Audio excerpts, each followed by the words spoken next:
Hi,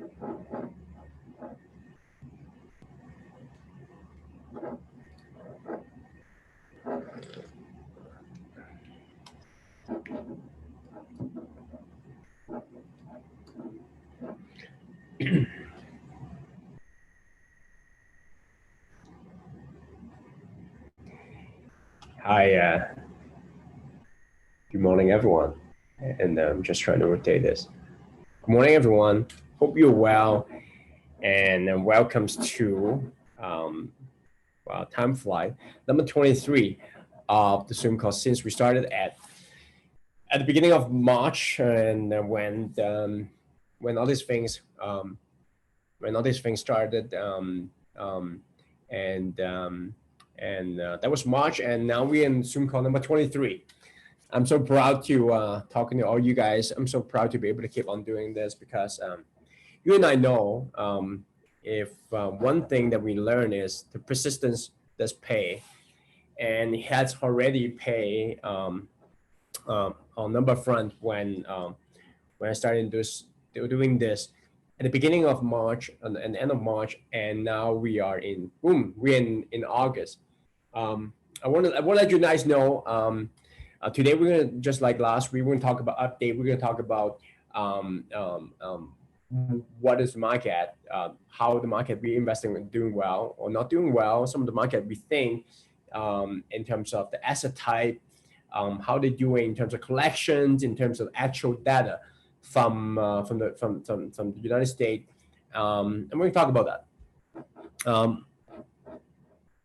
For everyone who are on Facebook, I encourage you to join me on a Zoom, and encourage you to join me on YouTube, because that's where I can actually share the slides with you guys. But really, we started on 2006. We invest, hate to break, investing in single family and investing in multi different market in Canada and in China and Hong Kong. So we entered in the US in 2012, and 2012, and then we really started into investing in multifamily projects, and we just so proud we're able to work with investors and appreciate and improve the properties from actually over 53% in terms of rent, and over 60% in terms of equity. So we did really well. We're really fortunate to be working with investors. But I have been. This is number 23, so the slides have an error. This is number 23 Zoom call, and I'm so happy. I'm so actually I because of call like this, because of the post like this. A lot of investors, a lot of students, and also because of the course that I started earlier this year, that I launched it in end of June. I feel like I'm helping a lot of investors, whether they're going to be invest with me or not. I'm floating a lot of things. I'm constantly sharing about what is the market I think works well, and a little bit of my what I learned, how single family guys like me can actually jump into multifamily space like me. So I share that, over 4,000 audience online, which I think that number is increasing continuously. But I really come down to this. Today's Zoom call is a weekly thing that I share multiple times. But it's one I want to give you an update where we're heading to, because the market has changed so much. The market is continuously evolving with the case, with the economy of the open and shut down, school opening, school shut down, restaurants shut down, bar shut down. So how is that affecting by market, you can say, because of the reliance of different industry for apartments, for different kind of real estate. So that has impact different market. So we keep a close tab of that. But really, the reason why I start this call is because, and start Hate to Break, is really I see a lot of benefit in investing in apartments. You can actually cash flow where I used not to be able to do it when I'm investing in single family. Or if you think that you invest in single family, you're cash flowing, you must be doing really, really well. And single family in general is you have to buy it and wait, and and kind of wait for the appreciation curve up.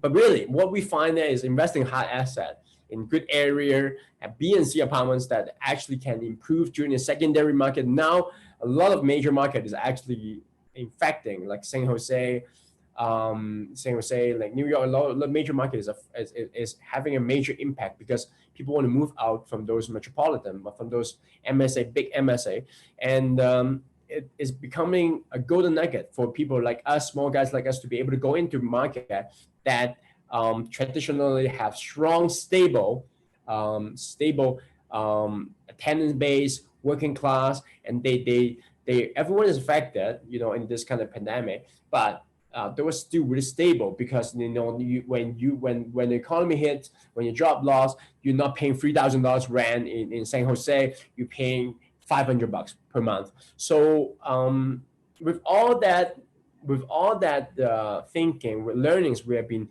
accumulated over the years, with the cost we designed it. So that's how I want to share that, the nuggets here and there, want to give you guys something to grab on when all this eventually is going to recover. Maybe 6 months, maybe 12 months, maybe 24 months. We don't know, but eventually this will recover. And that's what this Zoom call is about, to hopefully give you a little bit of nuggets so that you can go out and learn and find the properties and find the brokers. Maybe you never do that eventually, but this is my hope. I can't really force all you guys what you guys are going to do or not do, but this is my hope. If you truly want to learn about investing, you should not stopping, go out and talk to brokers, because right now is actually one of the easiest time to find deals, because all the buyers is actually on the sidelines, and this is the best time to go in and think about, well, maybe if not buy like this, if not right now, what if the 5 years is going to appreciate? The bank, the interest rate is staying at like record low, and that is boosting up the Canadian real estate and boosting up in United States real estate, because all the basically all the properties is on loan. So when you decrease the interest rate so much, then is affect the income of the properties positively, and make such an attractive investment when you're investing in apartments or any kind of real estate. So I mentioned that, that's the next step of multifamilies. I'm really proud to share with you there's over 130 people who have come across my course, and that's a number of investors who signed up the course and learn to how to do single multifamily. What is the next steps? What do you find the market? How do you research the market? And how do you get the deals, right? Talking to the brokers and build the credibility that you need to talk, have the confidence, have the confidence to communicate what you're offering to investors. And, really comes down to that. So finding the deals, finding the market, and doing the underwriting, and eventually, closing the property. So this is all the X steps that I've been pitching, I've been sharing with my group. I'm glad to 130 people who have come across my course, and that's a number of them have decided to, it's time to learn something. It's time to really, learn how to research, learn how to raise capital. Maybe you need to learn how to create a team, and learn to lead. Those are the things that you can only once you have a blueprint. That's my goal, is to give you a blueprint. Once you have a blueprint, then you can you still have to do all the hard work. Having a blueprint is not going to replace all the hard work to research, to raise capital. It's just like if I give you a book and you have to read it, you have to practice it, and you have to practice it and practice it until you becomes very good, and then you reap the benefit. That's what I did. Raising a property from 1.3 million to 2.15 in the 18 months, 24 months. So that's what I'm talking about. I want to share that with all you guys.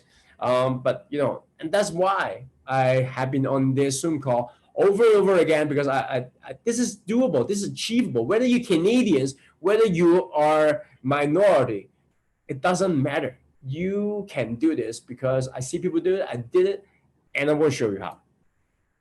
So today what we talk about is really talk about, two things: apartments performance. We've been talking about it all these months long. In between I intentionally put slot to put meetings to interview some of the industry professionals, and some of the asset class or other performance. How they doing, right?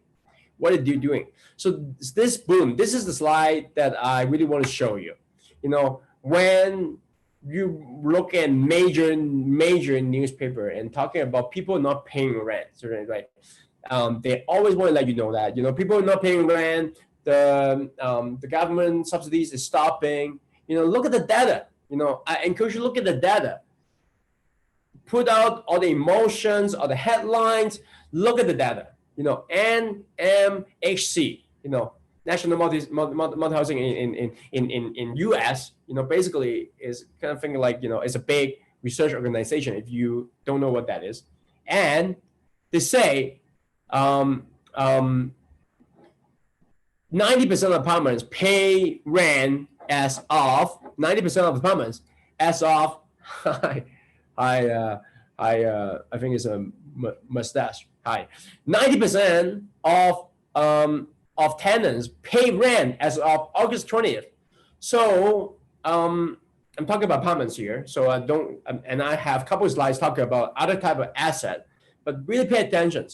And 90% as of August 1st. So that number will only go up because you have 10 days from the 20th to 30th of August. So 90% of the people who are in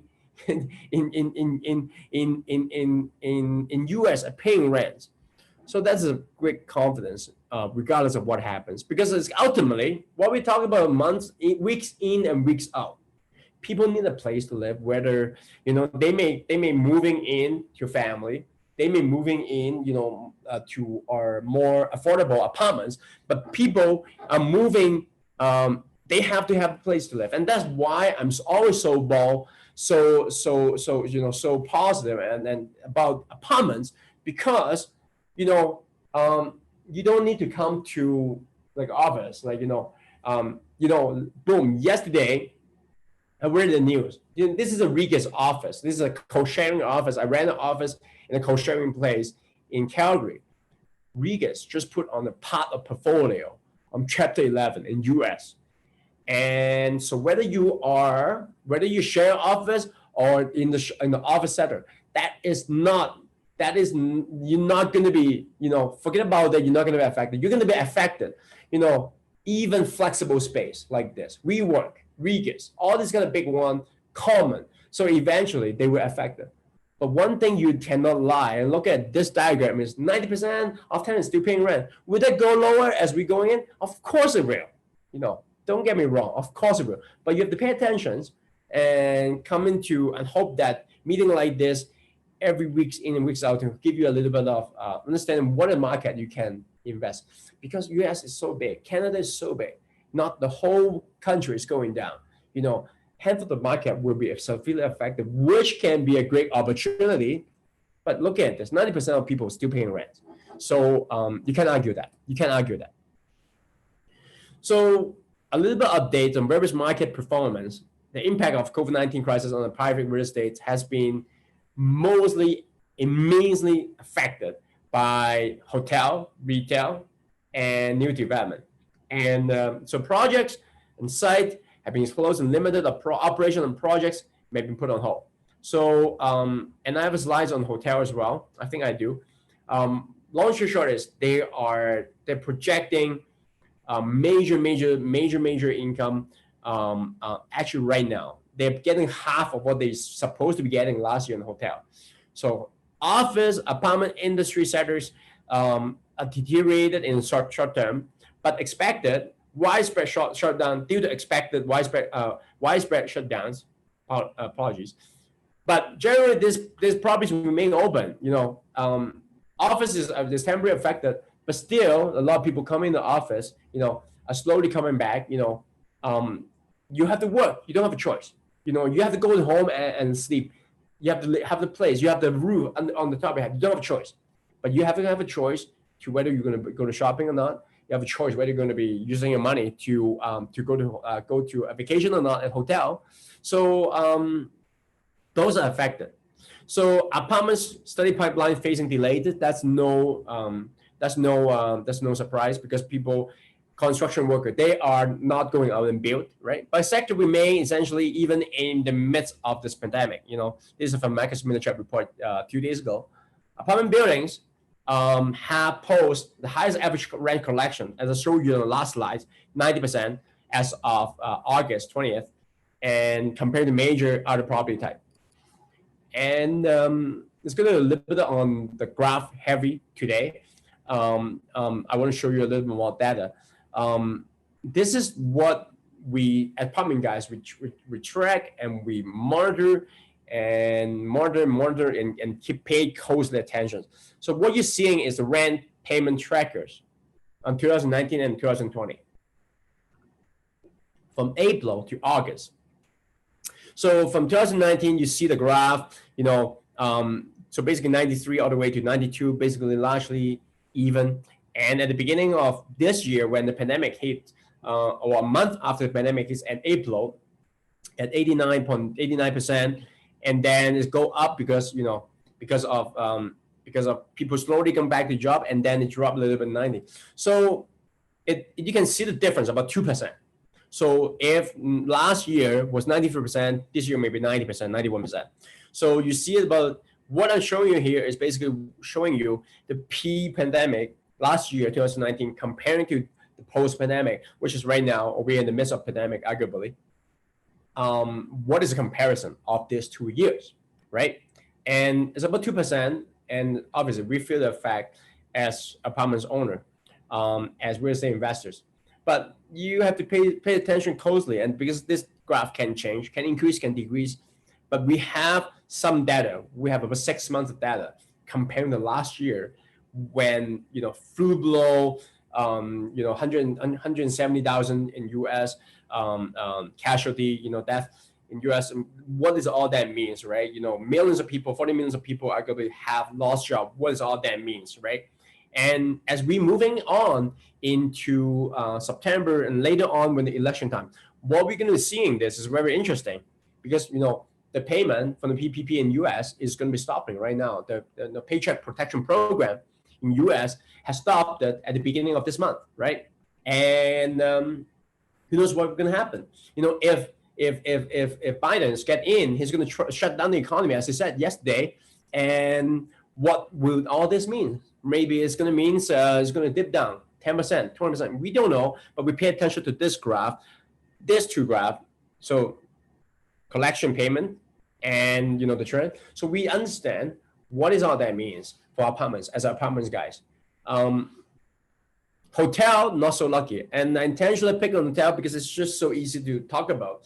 I didn't talk about a lot of data from hotel from previous Zoom call, but I think it might be making sense for us to start talking about it, because one big thing is the second, the third lines occupancy 48%, 48% occupancy comparing to last year's minus almost 40% on the occupancy, and U.S. hotel performance ending 25th July showing that slightly high occupancy. So actually, interesting enough, I'm going to come back to this. This is the graph that I find it very interesting when I'm looking at what is, so the red is this year, right? The red is this year. So when dip down is about 16 weeks. So the April-ish, right? April-ish on 2020. And then you see the top three graph, the dash, the blue, and then the black is what you're showing you from 2009. And then the dash is an average between 2000 and 2018. And then last year is the highest. So we're definitely recovering when you look at the red. We're definitely recovering. It's going up. But we're talking about 40% from 45 to the top of 75. So we're talking about 30% differences on hotel. Going back to this graph, this slides, we're still seeing huge discrepancy in terms of the difference of lost rent, lost revenue on the hotel front, and that is very, very huge, right? And what it does is it creates a lot of stress and create a lot of opportunity in the hotel segments. Not hotel investors, but what it does to me as real estate investor is we know what is the same amount of capital is going to different kind of asset, including hotel, offices, retail, apartment being one of them. We have to pay attention what is the stock market is doing, what is the hotel is doing, and give us a lot of confidence, because what that tells me is this: the hotel's not going to recover overnight. It's not going to recover in 6 months. A lot of projections talking about 3-4 years from this point before you're going to fully recover to the 2019 high or the 2019 average. So what we learn is this: if you invest in apartments, basically have to look at this graph. If you look at the hotel, you have to look at this graph. Not in the sense that you have to be pessimistic or optimistic, how you're going to position your mind.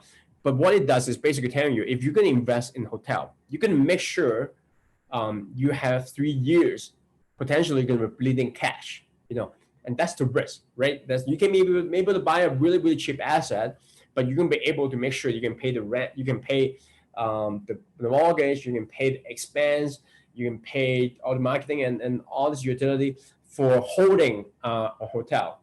And talk about risk profile here. But if you invest in apartments, what you do and what I do, I go to the market and basically I would price out what I think the market will be looking in 6 months, at least what I think, and then I will give an offer. There's a lot of opportunity out there in regards which type of asset, and maybe minus the data center and the medical center, but there's a lot of opportunity on major asset types, including hotel, apartments, that if you're going to buy right, you're going to buy with values, that's going to give you wonderful, wonderful future in the next 5-10 years. There's no doubt about it. So, but again, why invest in apartments now? Because money flowing into safe asset. It's come down to that. I come here in the office to do the Zoom call, but when I'm done, I'm going to my home. My tenants going to my property. They have nowhere to go, right? And continuously return over the toughest time. I have a quick chat with one of my potential investors just before this call. He asked me about whether he should be investing in apartments or he should be investing in single family. There's two different things that I want to take this time to talk about this. When you're investing in single families, you talk about appreciation 20-30 years down the road. You talk about potentially losing a little bit of cash flow every month, losing a little bit of money every month, because most single families, being experienced single family investors, I know that it will not cash flow. Okay, it will not cash flow. Or you're going to do tons of work, meaning you're going to maintain your property, you're doing property management, you're going to do you're going to clean the house, all those things in order to stay positive cash flow for a tiny bit of cash flow. That's the reason why we don't do single families, because when we compare single family and multifamily is you can hire property management and you can hire cleaners to clean your properties correctly, professionally. This is a time that we talk about you can hire cleaner who actually clean, not yourself, because when you go into your property, of course, and you're exposing yourself, right? And you can hire out lawyers and all these people professionally to handle the deal when you invest in multifamily. And when we invest in partners, they know what they're doing, they have a track record, then you have confidence. When you invest in single family, it's a different scenario. You're not talking about cash flowing, making money right now. You may be making money 5 years, 10 years, 15 years, you're going to make quite a bit of money because the asset will go up eventually. But it's definitely a short-term and long-term play. You know what I'm talking about here? So, but invest in an apartment, you can cash flow right now, and you can appreciate in the long term, because we talk about every dollar increase in the rent in apartments is equals to 140 times to 300 times, depending on where you invest. If you don't know what this math is, ask me, raise a question, because it's so important. That's why we invest in apartments. That's why we don't invest in single family. Single family appreciation depends on the market. Multifamily appreciation depends on the ability the operator can raise and improve the property, increase the rent. And we talk about 140 times to 300 times. We had this discussion with my partners earlier this week. Doesn't get old. Where is market? How they doing? Apologies if this is too small. Just gonna see if I can make this bigger. There we go. So Midwest apartment supply, I have this because I want to show you how well, Cincinnati, Cleveland, Columbus, one of this major market, Indianapolis, some of the Midwest market, how they've been doing. They don't have oversupply. The blue curve talk about the completion, meaning that when you go down like this, it meaning that you have less of a supply, less of an inventory, meaning that you have a more competition for demand, more competition for demand, when what it does is basically push the price up. And they're talking about vacancy for 17, 18, 19, all this major market doing so well, because except the Columbus doing so well during, you can see the Cleveland and Cincinnati basically from all the way from 2%, but 1%, but you have to look at the slope. Look at the slope, how steep it has go down. But long story short is the market is still in a price discovery range. I try to offer, and a lot of buyers trying to offer, but what you have to do is right now is to go out and push yourself and raise capital just like me, and talk to investors just like me, and but do the homework. Don't just raise capital and don't do the homework. You have to do the homework. Why you want to invest in Midwest? Why do you want to think? Why are you able to find like 25K per door, 25,000 per doors per unit, or 40K per unit in your market? If you're not, you can talk to me, because I can, because I'm able to find that, because I have created relationships. It's not free. It costs money. It costs resources. It costs time. But that's how we do. When you know the market, you're going in, you're able to find those gems. You're going to find this gem, find those values, so to speak, when you're presenting to your investors. I'm not going to keep this for very, very long. But again, just like every time, just like for the last 3 weeks, I want to keep it short. I want to keep it sweet. I want to give you time so that you guys go back and do your things, because we're doing this weekly now. We're doing boot camps. I think we haven't really concretized September and October. Depends on a couple of things, but I'll give you updated. I'm really glad that we're doing this virtual home study launch on June. We have 130 people sign up on the free step. I'm really appreciate that, and thank you for all you guys sign up. Some of you guys had joined, decided to join the program.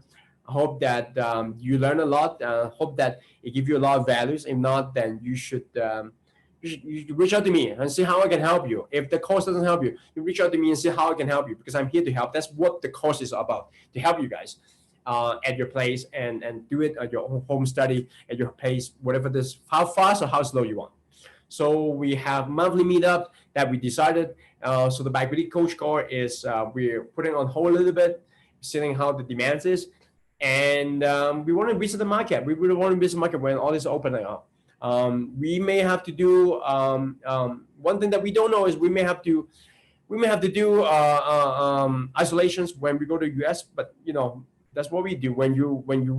If we can go to the market, maybe some of the market doesn't require. I'm actually talking to officials that some of the market maybe if you're doing business, you don't you have to pay attention whether you have to do isolation or not, but you have to check. You have to check with local official, you have to check with Canadian official. But long story short is I'm really proud over successfully launched at June on this home study program. Over 130 people come to my portal and first 4 weeks now, and now investor learning, and I'm really proud, and hopefully can give you more nuggets. And over the course of this Zoom call, this investing process I put in here is like never changed. Finding the right market, finding the right deal, execution is the key, buddy. And just like we finance, just like what I'm doing right now in a couple of weeks, and then active partnering. Find the people who are interested in investing with you, whether it's investors or whether it's like like-minded individuals like me, like others who have been doing this for a while. But I'd like to end this call quickly, and thanks for all you guys to come in weeks in and weeks out, and I'm glad to see you again, and I'm continually. This is my so-called my calling. I want to keep giving and keep building the community, and for you guys to learn, for you guys to network, for you guys to see the opportunity, that why people like me were so excited into investing in US and continue to bring in Canadians to all this cash flow deal, and continuously showing how we doing it, how we continuously doing it. But I wish you well. Wish you have a wonderful Wednesday afternoon. And we're not going to take a whole bunch of the time, but I want to end this today. And thank you very much, guys. And see you guys all next week. And happy Wednesday, happy investing, and thank you, guys. Thank you, Kelly. See you next time. Thanks everyone on Facebook. Thank you everyone on the Zoom call and YouTube. And love you guys all, and hope to see you guys next week. And keep digging the deals, keep finding the deals, keep building a relationship. Because when you do it persistently, people will find you. Believe me, people will find you, and your network becomes bigger and becomes greater, and you will be so much more successful no matter what you do. Okay, cheers, guys. Thank you, Kelly. Thanks, Kelly. And see you next time.